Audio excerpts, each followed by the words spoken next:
We're following developments from the war in Ukraine. Today marks 180 days since Russian forces invaded their smaller neighbor country. And tomorrow, Ukrainians will celebrate their Independence Day. Now, this comes after 6 months of targeting Ukraine's defenders and civilians and damage to the world economy.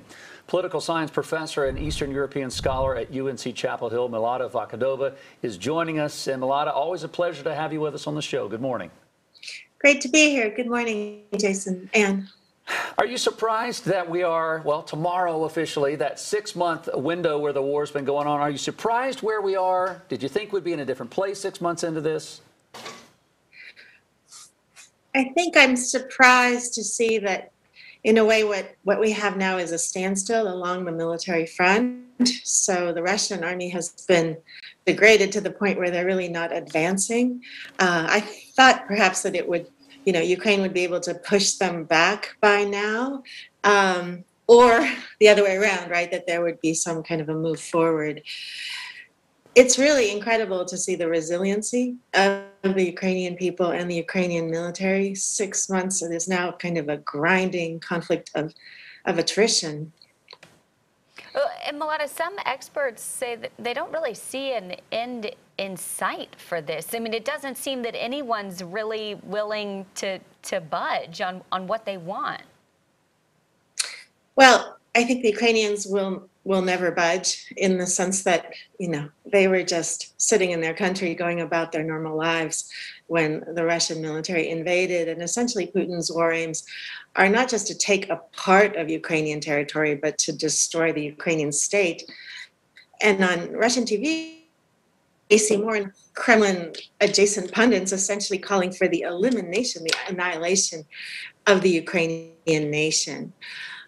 But on the other hand, we see the Russian military is really showing the world that it is not a great military. They are able to continue this war because they have an enormous number of artillery, tanks, etc.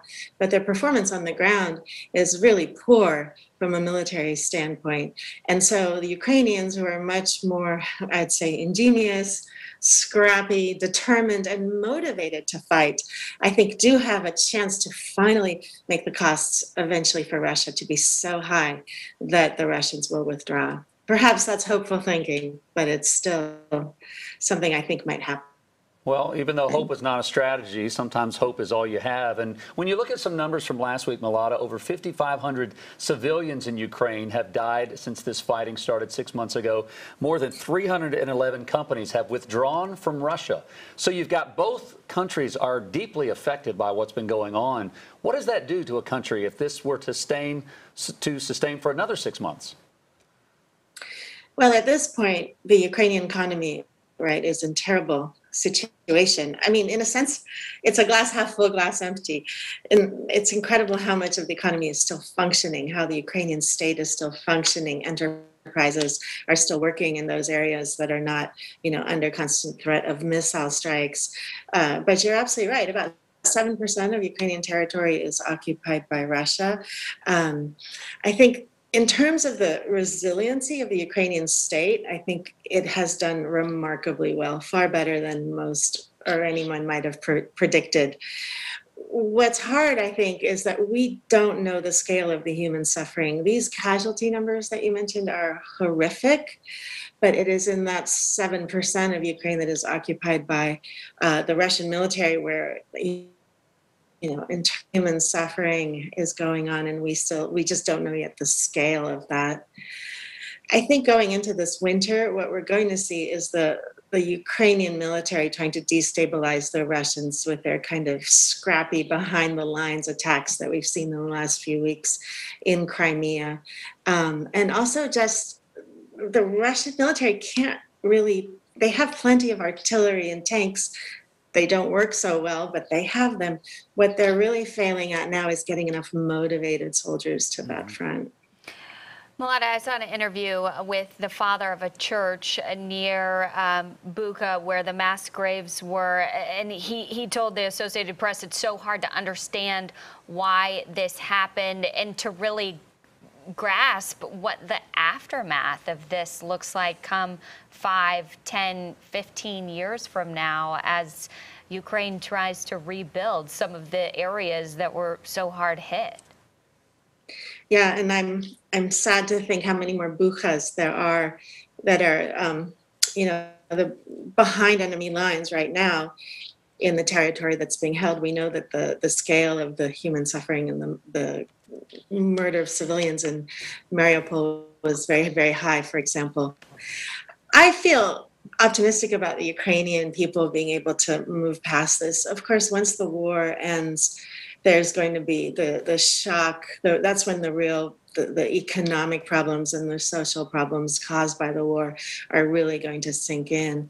But I have really admired the resiliency of the Ukrainian people and the civil society groups that have sprung up, citizens all over the country doing whatever they can.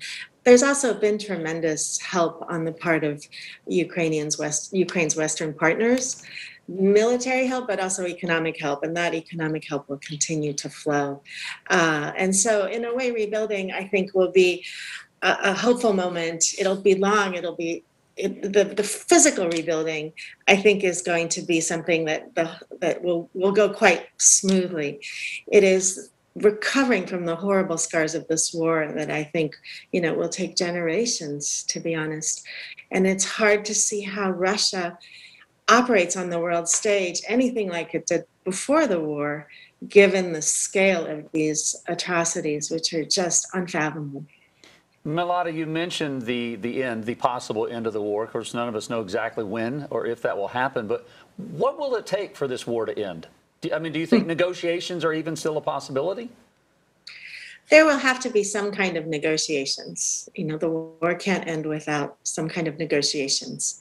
And, it's entirely possible that Ukraine will bargain something with the Kremlin. But at this point, I see no indication that Putin wants to have any kind of negotiation. He has set out the most maximalist kind of agenda in Ukraine for the Russian military, which is really the kind of the annihilation of the Ukrainian nation. I mean, they've talked about how Ukrainians aren't a real nation, how Ukrainians are somehow subhuman. This is the level. And so there's going to need to be some kind of a moving back from that kind of rhetoric in the Kremlin before there's even the possibility of some kind of negotiations. What I hope is that the Ukrainians will be able to inflict enough damage behind Russian lines in ammo dumps, as we've seen exploding, aircraft that are parked at bases, all the logistic lines and supply lines, so that in a sense they wear the Russians down, which is their strategy now, behind the lines, as opposed to through that kind of face-to-face battlefield conflict where the Ukrainians are just outnumbered and outgunned. Milada, we've got the Ukrainian Independence Day, and of course, President Zelensky concerned that there could be a nasty and cruel, in his words, attack from the Kremlin. When would we see that if it were to happen? Yeah, and well, we would see that tomorrow, August 24th, probably, or overnight tonight in Ukraine. So it's 8-9 hours ahead in that part of the world. There might be something pretty dramatic, but I feel like at this time, they can still show, the Russians have an enormous number of missiles, and what they've done is overwhelmingly hit civilian targets in this war, and that has been on purpose, which is chilling. Some of it has been because their artillery is so poorly functioning that they just can't hit the military bases, so they miss. But some of it, or much of it, has clearly been targeting the civilian population, but it hasn't worked. The suffering, of course, has been tremendous. But these missile strikes have not, moved the Ukrainian government or the Ukrainian people into anything like, weakness or wanting to give away part of their country in order to end the war. So in a sense, these missile attacks are they're just cruel, and they're not serving any real military function, the ones against civilian targets. Milada, we thank you for your time. Our hearts are still hurting for the people of Ukraine. We have not forgotten even 6 months later, and thoughts and prayers for the people and their safety and those fighting over there. Thank you for your time as always. Thank you so much.